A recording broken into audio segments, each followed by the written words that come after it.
Feliz Navidad para todos. Pensamiento del día.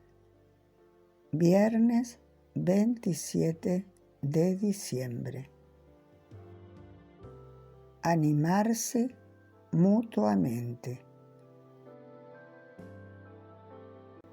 Jesús nos pide un amor capaz de hacerse diálogo, es decir, un amor que lejos de encerrarse orgullosamente en nuestra propia individualidad, sepa abrirse a todos y colaborar con todas las personas de buena voluntad para construir juntos la paz y la unidad en el mundo.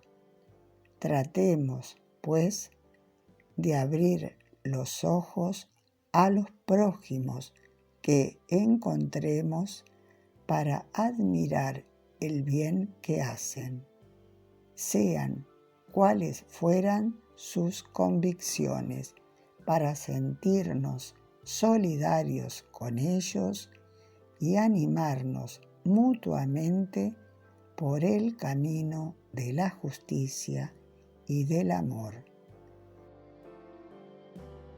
Chiara Lubich, La Doctrina Espiritual, Editorial Ciudad Nueva.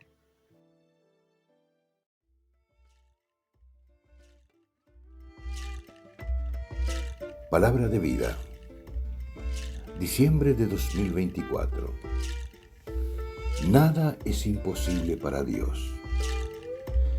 Del Evangelio de San Lucas, capítulo 1, versículo 37.